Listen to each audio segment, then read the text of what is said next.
PTI रहनुमा गुफ्तगू कर रहे हैं मीडिया से। अभी अहम खबर शामिल करें लाहौर से। पंजाब में इलेक्शन के हवाले से इजलास बेनतीजा रहा। पंजाब में इलेक्शन की तारीख का फैसला नहीं हो सका। सेक्रेटरी इलेक्शन कमीशन का ऐसा बताना है। अहम खबर आप तक पहुंचा रहे हैं। गवर्नर की ज़ेर सदारत यहाँ इजलास हुआ।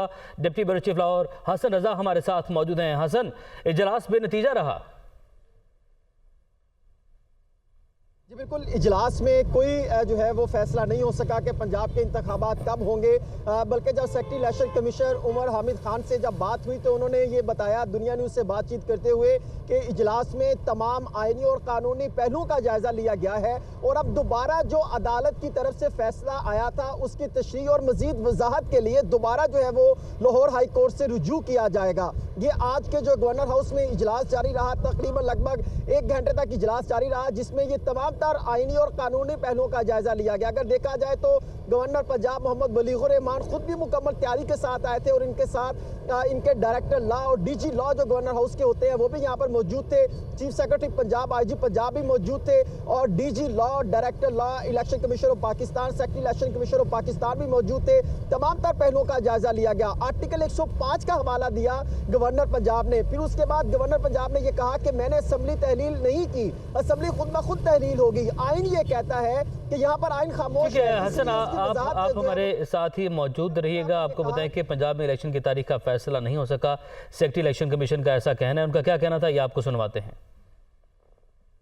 वैसे मैं आपको बताता हूँ, उन्होंने कहा कि जी हम अपना लीगल राइट यूज़ करें, मतलब कोर्ट में जा रहे हैं। इंटरप्रिटेशन की जो कोर्ट का जो ऑर्डर है उसके लिए वो कह रहे हैं कि वो अपना राइट इस्तेमाल करेंगे, उसकी इंटरप्रिटेशन कराएंगे कि वो क्लियर नहीं। सुप्रीम कोर्ट में जा रहे हैं, इन्होंने कहा कि ये नहीं पता, मतलब लीगल राइट तो फिर यही होगा ना। जो भी है कोई भी डेट अनाउंस नहीं की, अभी डेट का कोई फैसला नहीं। तो आपकी तैयारियां वैसे मुकम्मल है। अब जाके तो कमीशन को ये पोजीशन बताएंगे कि कंसल्टेशन हुई है, फिर देखते हैं कमीशन क्या फैसला है।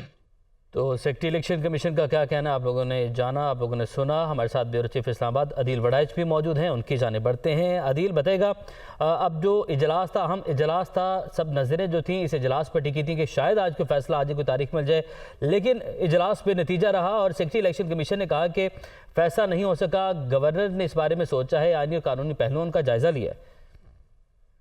इलेक्शन कमीशन के जो आला हुकाम है उनसे जब हमारी पहले इस मीटिंग से पहले भी बात हुई तो ये वाज़े नजर आ रहा था कि आज का इजलास या तो बेनतीजा ही रहेगा और इलेक्शन कमीशन, उसकी रीजन ये है, इलेक्शन कमीशन ये कह रहा है कि जो इलेक्शन की तारीख का मामला है हम अभी भी डिपेंडेंट हैं गवर्नर पर, क्योंकि जो पैराग्राफ नंबर 20 है जो कि लाहौर हाई कोर्ट का फैसला है उसमें ये कहा गया है, इलेक्शन कमीशन को हुक्म दिया जाता है कि फौरी तौर पर पंजाब असेंबली के इलेक्शन की तारीख का ऐलान करे और नोटिफिकेशन में वजूहात बयान करे। लेकिन साथ ही जब ये कहा गया कि गवर्नर पंजाब के साथ मुशावरत के बाद ये सब कुछ किया जाए जो कि आईनी सरबराह है, तो उसके बाद इलेक्शन कमीशन खुद से तारीख नहीं दे सकता। तो जब गवर्नर के साथ आज मुलाकात तय पा गई और गवर्नर ने जब रिपोर्ट लेनी थी आईजी से और सेक्रेटरी से, और जो इस वक्त ग्राउंड की सिचुएशन है जो कि पंजाब की ब्यूरोक्रेसी ये कह रही है कि इस वक्त जो सूबे के हालात हैं, जो इस वक्त इंतजामी तौर पर भी और अमन व अमान के हवाले से भी, तो उसके बाद ये सूरत हाल नजर आ रही थी कि ये तारीख आ जाती नजर नहीं आ रही। इलेक्शन कमीशन ये कह रहा है कि अदालत ने जब ये कह दिया कि आपने गवर्नर से मुशावरत करनी है तो इस मुशावरत का मतलब मीनिंगफुल कंसल्टेशन है, उसका मतलब सिर्फ ये नहीं है कि जाके गवर्नर को बता दिया जाए। और अदालत ने चूंकि गवर्नर की मुशावरत को भी मशरूत कर दिया और साथ ही आइन के आर्टिकल 105 में ये पावर है भी गवर्नर के पास है, तो इस और साथ ही जो अहम जो बात यह है कि गवर्नर को कोई डायरेक्शन भी नहीं है लाहौर हाई कोर्ट की जानिब से, ये डायरेक्शन सिर्फ इलेक्शन कमीशन ऑफ पाकिस्तान को थी और साथ ही डायरेक्शन देते हुए उसे बाउंड भी ये कर दिया गया कि आपने गवर्नर से मुशावरत करनी है। इलेक्शन कमीशन ने तो अपना शेड्यूल तैयार कर रखा है, इलेक्शन कमीशन ने एक टेंटेटिव शेड्यूल वो साथ ले जाकर ये बताया भी, लेकिन जो पंजाब में 9 अप्रैल की तारीख है, इलेक्शन कमीशन ने अपने तौर पे तो शेड्यूल तैयार कर लिया, लेकिन वो तारीख का जो लाहौर हाई कोर्ट का फैसला है उसकी रोशनी में और आइन के तहत खुद से वो तारीख का ऐलान नहीं कर सकता। तो इस मामले में ये मामलात इंट्रा कोर्ट अपील में ही अल्टीमेटली जाते नजर आ रहे हैं और उसमें इलेक्शन कमीशन कम अज कम अपील दायर नहीं कर रहा। ये अपील जो है, ये इंट्रा कोर्ट अपील जो है, देखना होगा गवर्नर की जानिब से दायर की जाती है या किसी और की जानिब से दायर की जाती है, तो ये मामला मजीद उलझ गया है। और भी बहुत सी कानूनी कानूनी ऐसी वजूहात हैं जो अपील दायर की जाएगी उसमें ये लिखी जाएंगी। उसकी रीजन ये है कि इलेक्शन कमीशन हुकाम ये समझते हैं कि ये भी तो एक आईनी तकाजा है कि जो निगरान सेटअप है वो होना चाहिए। तो इस वक्त वफाक में तो निगरान सेटअप नहीं है, और जब जनरल इलेक्शन होंगे उस वक्त जो है सूबों में निगरान सेटअप नहीं होगा तो कॉम्प्लिकेशन ज्यादा है। ये इतना सिंपल मामला नहीं है। लाहौर हाई कोर्ट का फैसला आने के बाद भी ये जो कॉम्प्लिकेशन है, आईनी और कानूनी पेचीदगियां हैं, ये अपनी जगह मौजूद हैं और ये मामला फिर अदालतों में जाएंगे। जी ठीक है अदील, साथ ही हसन आपके जानिब बढ़ते हैं। हसन, जो पॉइंट्स अभी अदील ने भी डिस्कस किए हैं कि अदालत का हुक्म था कि मीनिंगफुल कंसल्टेशन दरकार है यहाँ पर, तो मीनिंगफुल कंसल्टेशन जो है वो तो इसका मतलब आज ना हो सकी। अब क्या ऑप्शन है? मामला किस तरफ ज़्यादा दिखाई दे रहा है? मामला मजीद पेचीदा हो गया?